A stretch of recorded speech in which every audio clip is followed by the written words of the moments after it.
बुद्ध की जन्मभूमि से आए हैं और उधर बुद्ध हैं तो इंडिया में बाबा साहब डॉक्टर अम्बेडकर हैं। इनको भी हम लोग नेपाल में भी उतना ही दर्जा देते हैं जितने भारत के लोग देते हैं। अगर बाबा साहब न रहते तो आज हम इस जगह पे प्रमुख अतिथि के लायक न रहते। सबसे पहले तो रहस्य न्यूज में आपका बहुत बहुत स्वागत है। आज आप नेपाल से चल के शपथ ग्रहण समारोह में आई हैं, कैसा लग रहा है?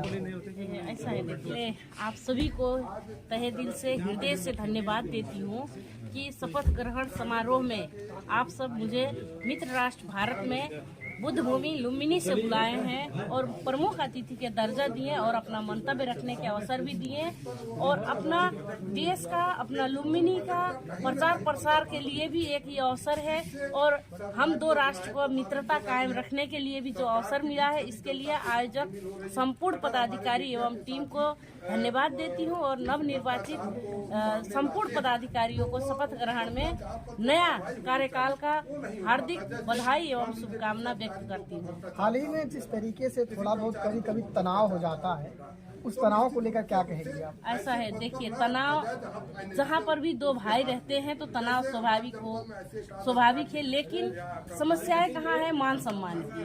अगर आप मान सम्मान देंगे तो संबंध बने रहेंगे। जब मित्र राष्ट्र भारत छोटे भाई कहता है तो वहीं पे तनाव बढ़ता है, क्योंकि वो एक असल मित्र राष्ट्र है और स्वयं चाहे राष्ट्र छोटा हो या बड़ा हो, विकसित हो या अविकसित अल्प विकसित हो, वो दोनों एक अलग अलग राज्य है। इसके लिए वो मित्र के रूप में देखे असल संबंध बने रहेगा और पड़ोसी अन्य विदेशी खुमाफिया लोगों ने तो एक अवसर ढूंढ रहे हैं कि हम दो राष्ट्र को कैसे विखंडन करें। इसके लिए इसमें राष्ट्रीय लेवल से जो कि दोनों राष्ट्र का प्रधानमंत्रियों ने सोचने के ये अवसर है और समय है कि हम लोग मित्रता कायम कैसे रखें और इस जो तनाव है इस तनाव कभी भी नहीं आएगा अगर मित्र के रूप से देखेंगे। सर, समाज को आप क्या मैसेज और क्या संदेश देना चाहते हैं? सबसे पहले सब समाज को लुम्बिनी के उस बुद्ध भूमि के तरफ से आप सभी में नमो बुद्धाय और जय भीम, क्योंकि हम लोग एक बुद्ध की जन्मभूमि से आए हैं और उधर बुद्ध हैं तो इंडिया में बाबा साहब डॉक्टर अम्बेडकर हैं। इनको भी हम लोग नेपाल में भी उतना ही दर्जा देते हैं जितने भारत के लोग देते हैं। अगर बाबा साहब न रहते तो आज हम इस जगह पे प्रमुख अतिथि के लायक न रहते। इसके लिए भी बाबा साहब को तहे दिल से सम्मान है। जय भीम, नमो बुद्धाय।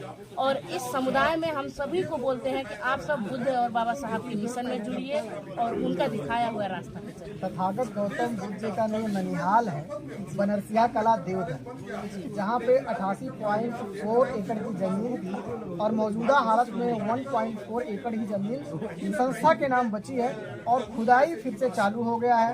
आपका आना कब होगा?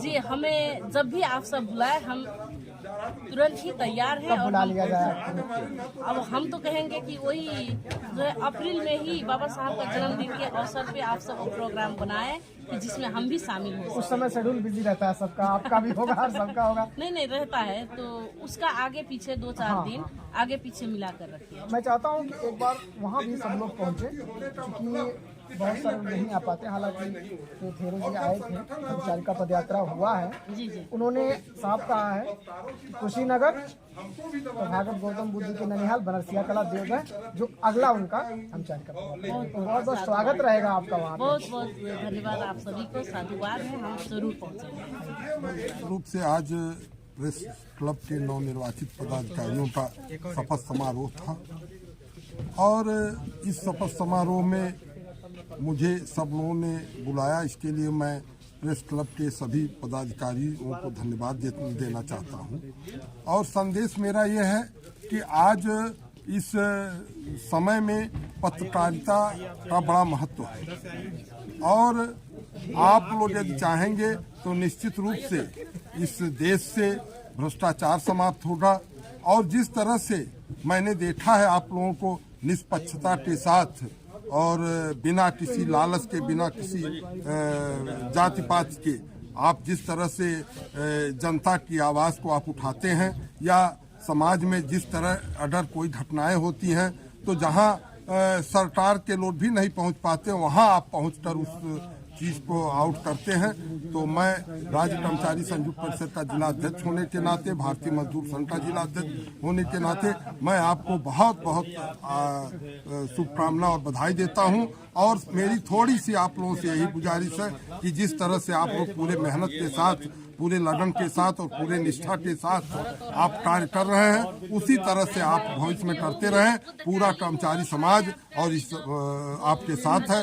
कहीं भी यदि आप भ्रष्टाचार के खिलाफ आवाज उठाएंगे तो निश्चित रूप से हम भी आपके साथ हैं। और मैं एक चीज और कहना चाहता हूं कि आज अगर जनपद का विकास होना है या देश का विकास होना है तो उसमें आपकी बड़ी महती योगदान है, इसलिए कि जब तक भ्रष्टाचार नहीं समाप्त होगा किसी देश का समुचित विकास नहीं हो सकता है। और उसमें आप जिस तरह से मेहनत करते हैं उस तरह से निश्चित रूप से यदि आपका रोल अच्छा रहा और जिस तरह से आप निष्पक्ष पत्रकारिता करते चले आ रहे हैं तो ये समय ऐसा आएगा कि हिंदुस्तान एक विकासशील एक विकसित देश के रूप में विश्व में प्रसिद्ध हो।